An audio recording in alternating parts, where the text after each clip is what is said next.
গেল শনিবার ম্যাজিস্ট্রেটকে last warning দিয়ে ব্যাপক সমালোচনার মুখে পড়েন ব্রাহ্মণবাড়িয়া ২ আসনের স্বতন্ত্র প্রার্থী রুমিন ফারহানা। আমি আশা করব প্রশাসন, পুলিশ, আইন শৃঙ্খলা রক্ষাকারী বাহিনী, নির্বাচন কমিশন প্রত্যেকে যার যার জায়গা থেকে নিরপেক্ষভাবে একটা ভোটের পরিবেশ তৈরি করবে, যেই পরিবেশে যে কোনো দলের প্রার্থী এবং যে কোনো স্বতন্ত্র প্রার্থী। খবরদার, সরাইল আশুগঞ্জ রুমিন ফারহানার আসন, এখানে কেউ স্বপ্নেও ভোট কারচুপির কথা ভাইব না। এইবার যেন কোনো দল মনে না করে আরেক দল তো নাই, এইবার আমাদের অটোপাসের সময়। খবরদার, আমি আবারও বলি, আমার কাছে এসছে সরাইলের কিছু কিছু সেন্টার, তারা হয়তো আগের রাতেই ঢিল মেরে রাখার কথা চিন্তা করছে। ব্রাহ্মণবাড়িয়া ২ আসনের স্বতন্ত্র প্রার্থী এবং বিএনপির বহিষ্কৃত নেত্রী রুমিন ফারহানা সরাইল উপজেলার বিভিন্ন কেন্দ্রে ভোট কারচুপির আশঙ্কার কথা জানিয়েছে। আসসালামু আলাইকুম প্রিয় দর্শক, আপনাকে স্বাগতম আমাদের রাজনীতি কথা চ্যানেলে। প্রিয় দর্শক, ব্যারিস্টার রুমিন ফারহানা নির্বাহী ম্যাজিস্ট্রেটকে বুড়ো আঙ্গুল দেখিয়ে এখন খুবই বিপাকে। প্রিয় দর্শক, তাকে সশরীরে উপস্থিত হওয়ার জন্য নির্বাচন কমিশনার কার্যালয়ে আদেশ করেছেন প্রধান নির্বাচন কমিশনার। প্রিয় দর্শক, ইতিমধ্যেই আপনারা ভিডিওর অংশবিশেষ দেখেছেন। অংশবিশেষ দেখেই বুঝতে পারছেন আজকের ভিডিওটি ঠিক কতটা গুরুত্বপূর্ণ হতে যাচ্ছে। তাই বলবো দর্শক, ভিডিওটি স্কিপ না করে সম্পূর্ণ ভিডিওটি দেখলে আপনি বুঝতে পারবেন রুমিন ফারহানার কি অবস্থা হয়। প্রিয় দর্শক, চলুন ভিডিওতে একটি লাইক দিয়ে ধারাবাহিকভাবে সম্পূর্ণ ভিডিওটি দেখে আসি। গেল শনিবার ম্যাজিস্ট্রেটকে লাস্ট ওয়ার্নিং দিয়ে ব্যাপক সমালোচনার মুখে পড়েন ব্রাহ্মণবাড়িয়া ২ আসনের স্বতন্ত্র প্রার্থী রুমিন ফারহানা। এই ঘটনার একটি ভিডিও সামাজিক মাধ্যমে ভাইরাল হয়। ভিডিওতে দেখা যায় রুমিন ফারহানার মতবিনিময় সভায় নির্বাহী ম্যাজিস্ট্রেট শাহরিয়া হাসান খান আচরণবিধি ভঙ্গের বিষয়টি নিয়ে আলোচনা করতে গেলে ক্ষুব্ধ হয়ে ওঠেন রুমিন। তিনি ওই ম্যাজিস্ট্রেটকে বলেন, আমি শেষবারের মতো আপনাকে সতর্ক করে দিচ্ছি, আমি এ ধরনের কথা আর শুনতে চাই না, আপনি পারলে থামিয়ে দেন। আজ আমি ভদ্রতার সাথে কথা বলছি, পরবর্তীতে সেটা করব না। এ সময় তিনি বলেন, অন্যরা আপনাদের বৃদ্ধাঙ্গুলি দেখায়, খোঁজ নিয়ে দেখেন।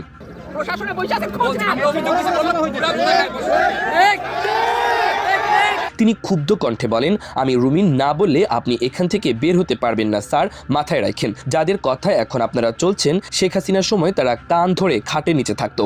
আমি রুমিন ফারহানা, আমার কোনো দল লাগে না। শেখ হাসিনার সময় আপনারা যাদের কথা এখন চলতেছেন তারা কানে ধরে খাটের নিচে থাকতো স্যার। আমি রুমিন ফারহানা, কোনো দল লাগে না আমার।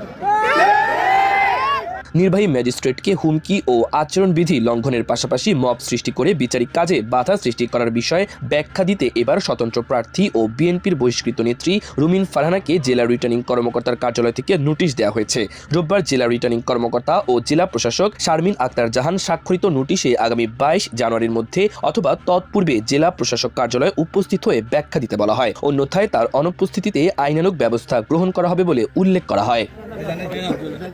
নোটিশে উল্লেখ করা হয়, গত ১৭ জানুয়ারি বিকেলে রুমিন ফারহানা ব্রাহ্মণবাড়িয়ার সরাইল উপজেলার নোয়াগাঁও ইউনিয়নের ইসলামাবাদ গ্রামে বৃহৎ স্টেজ নির্মাণ ও ৪০০ থেকে ৫০০ লোকের উপস্থিতিতে নির্বাচনী জনসভা করে। তিনি সেখানে মাইক দিয়ে রাজনৈতিক বক্তব্য প্রদান করেন, যা আচরণ বিধিমালা ২০২৫-এর লঙ্ঘন। এই সময় মোবাইল কোর্ট পরিচালনাকারী এক্সিকিউটিভ ম্যাজিস্ট্রেট সমাবেশ বন্ধ করার নির্দেশ দেন।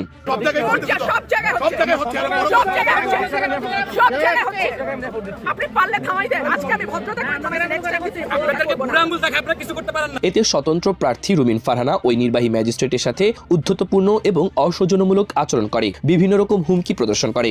এক পর্যায়ে তিনি বৃদ্ধাঙ্গুলি দেখিয়ে বলেন, আমি যদি না বলি এখান থেকে বের হতে পারবেন না, মাথায় রাখেন। আজকে আমি আশা করব প্রশাসন, পুলিশ, আইন শৃঙ্খলা রক্ষাকারী বাহিনী, নির্বাচন কমিশন প্রত্যেকে যার যার জায়গা থেকে নিরপেক্ষভাবে একটা ভোটের পরিবেশ তৈরি করবে, যেই পরিবেশে যে কোনো দলের প্রার্থী এবং যে কোনো স্বতন্ত্র প্রার্থী নিরাপদে নিশ্চিন্তে লেভেল প্লেইং ফিল্ডের মধ্যে একটা নির্বাচন অনুষ্ঠিত হবে। আমরা আশা করব কোন দলের প্রার্থী বা কর্মীরা অন্য কোন প্রার্থী বা কর্মীদেরকে আমার কাছে এসছে সরাইলের কিছু কিছু সেন্টার তারা হয়তো আগের রাতে ঢিল মেরে রাখার কথা চিন্তা করছে। ব্রাহ্মণবাড়িয়া 2 আসনের স্বতন্ত্র প্রার্থী এবং বিএনপির বহিষ্কৃত নেত্রী রুমিন ফারহানা সরাইল উপজেলার বিভিন্ন কেন্দ্রে ভোট কারচুপির আশঙ্কার কথা জানিয়েছে। বৃহস্পতিবার সরাইলের 7 নম্বর ওয়ার্ডের আলীনগর সরকারি প্রাথমিক বিদ্যালয় মাঠে এক উঠান বৈঠকে তিনি এ অভিযোগ করেন। কর্মী সমর্থকদের উদ্দেশ্যে দেয়া বক্তব্যে রুমিন ফারহানা বলেন, তার কানে এসেছে কিছু কিছু কেন্দ্রে আগের রাতে ভোট কেটে ফেলার বা কেন্দ্র বন্ধ করে সিল মারার পরিকল্পনা হচ্ছে। তিনি সবার কাছে অনুরোধ করে সবাই যেন ভোট কেন্দ্র কড়াকড়িভাবে পাহারা দেয়। নির্বাচনী প্রস্তুতি নিয়ে তিনি বলেন, নির্বাচিত হলে সরাইল ও আশুগঞ্জকে পৌরসভায় রূপান্তর এবং স্বাস্থ্য কমপ্লেক্সে মানসম্মত সেবা নিশ্চিত করবেন। গ্যাস সম্পদের সঠিক ব্যবহার ব্রাহ্মণবাড়িয়ার গ্যাস অন্য কোথাও যেতে দেবে না। স্বতন্ত্র হোক আর যাই হোক, ঢাকা সিলেট মহানগর বন্ধ করে দেওয়ার ক্ষমতা তাদের আছে। জনগণের ন্যায্য দাবি সরকার না মানলে আশুগঞ্জ থেকে বুধন্তি পর্যন্ত 34 কিলোমিটার মহাসড়ক বন্ধ করে দেওয়া হবে। আবেগঘন কণ্ঠে ভোটারদের উদ্দেশ্যে তিনি আরো বলেন, অসুস্থ মাকে ঢাকায় রেখে সকলের টানে তিনি ঢাকা শহরের আরাম আয়েশ ছেড়ে এখানে এসেছেন। দল থেকে বহিষ্কৃত হওয়ার পর এখন জনগণই তার সব। আগামী 12 তারিখ পর্যন্ত তার ভোটের জিম্মা জনগণের হাতে। এই আসনটিতে বিএনপি জোটের শরিক জমিয়াতে উলামায়ে ইসলামের মাওলানা জুনায়েদ আল হাবিবকে মনোনয়ন দেওয়া রুমিন ফারহানা স্বতন্ত্র প্রার্থী হিসেবে প্রতিদ্বন্দ্বিতা করছেন। গত 30 ডিসেম্বর দলীয় শৃঙ্খলা ভঙ্গের অভিযোগে তাকে বিএনপি থেকে বহিষ্কার করা হয়। ডেস্ক রিপোর্ট, জয় দিন।